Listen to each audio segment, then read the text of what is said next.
Hello lovelies, No, I'm not even going to bother doing an introduction for this one. Bubonic outbreak. You are in debt, your wife and kids have left and you have nothing left to lose. But how far will this take you?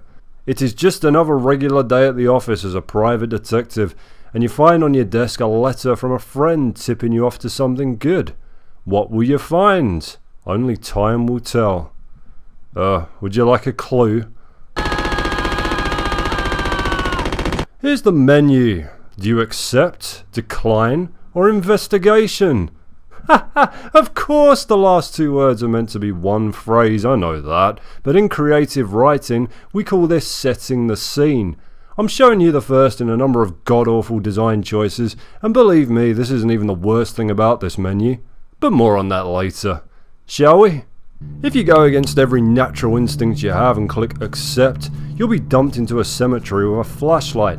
It doesn't look bad, the music broods ominously, there's no sprint option which immediately tells you that you won't be running away from anything, but hey, that's okay.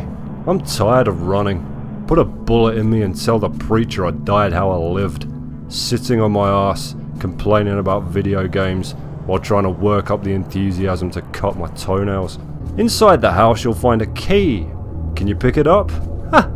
Fuck you! No.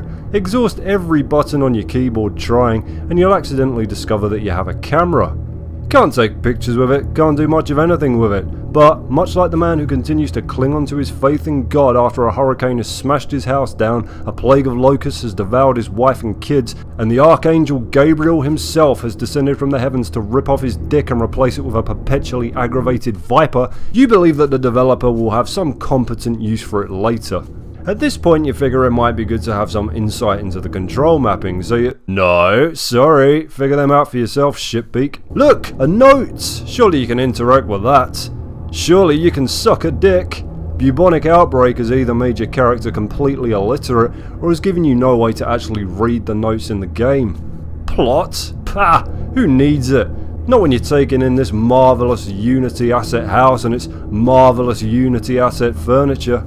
Sure, I've seen it a million times before, but that's fine. It's like going back on holiday to a place that keeps giving you fucking food poisoning. All this for $5.99? What a treat! Say, let's see what's in the kitchen.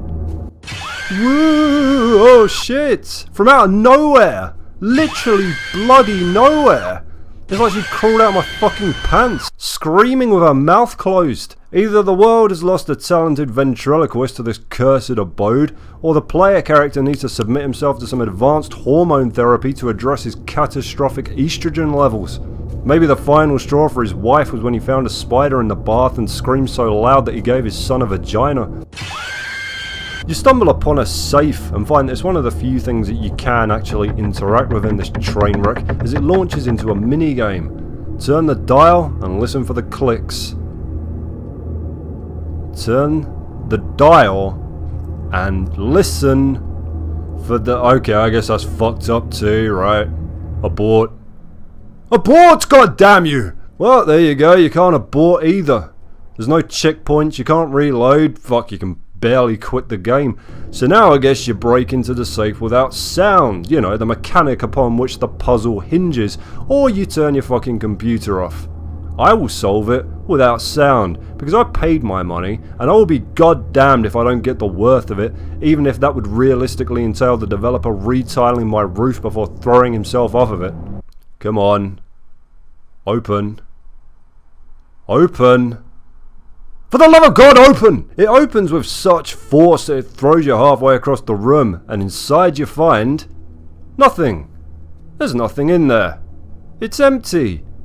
There's nothing in there. Not a fucking bean. There's nothing in the safe. So you figure, well, maybe it spawns something else in the house, so off you go, traipsing around, bumping into every bloody door you come across like Matt Murdock if that truck had been carrying regular toxic waste instead of the kind that turns you into the Predator gymnastics champion. And lo, yes, you wander into a random corridor and progress to the beginning of the same level. Here's your journal. Good luck ever closing it. Ever.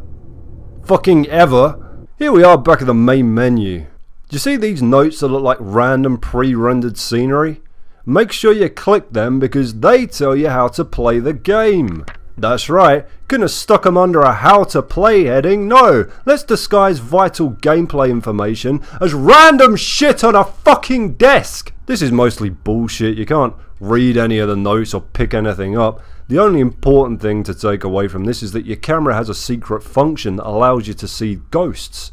What this means, of course, is that if you don't use it, if you don't suffer the entire game through the viewpoint of this garish headache-inducing cube, you are going to be murdered by an enemy you can't see or hear and be sent back to the start of the area. So there you go. Not only is the flashlight and the night vision mode now entirely redundant, but you get to experience all the copy and paste Unity asset environments you know, love, and couldn't possibly have envisioned being aggravated by more in a way that's closer to Chinese psychological torture than it is a legitimate gameplay mechanic.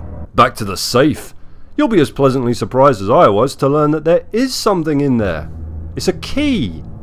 What? You can't see it? Oh, that's okay, silly. The main character tells you about it. Listen.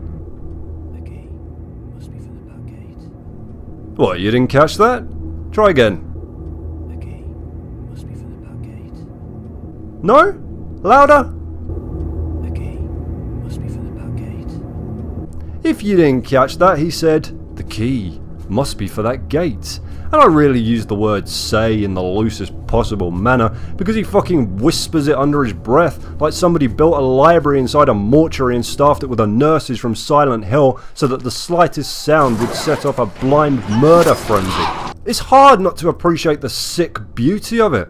Unless you have your speakers at a volume that's liable to damage the foundations of your home, you would never know that there was ever meant to be anything in that safe, let alone that you have to go back to the room where you started to exit the stage, especially when taking that route the previous time booted you back to the beginning of the area. That is a level of sadism that you could charge money for on the deep web. And it really just escalates from there. Well, first you have to navigate a maze with this bloody camera. Then you walk through about 20 square miles of underground caves with this bloody camera, only to discover that there are no ghosts down there anyway. Then you find another underground tunnel maze where even the camera won't help you. Same scabby looking waif in a hospital gown all the way through this, by the way. Then finally you break into an underground bunker that has been left literally untouched from the pack it was ripped from, which I know because I've already walked through it once in that horrendous shit smear of a game, The Note. And there you go. Game over. Oh, no, wait. First you get to walk through the hospital from anybody? Very recent one we played together? Correct, horror at the asylum. Nothing in here, just leave. There we are. Only thing left to do is read the utterly depressing ending card that tells you that you wiped out humanity. Good. I have nothing to say, truly. Other than this is what needs to stop. You didn't make it, you assembled it in a level editor. That is the truth. There needs to be a big fucking warning sticker across the top of every game like this on the store page. Made with assets, no original work contained within. That, quite frankly, is the least the customer deserves before they're conned into wiping out over $5 on these shoddy, pitiful excuses passing themselves off as legitimate horror titles. Truly and utterly appalling.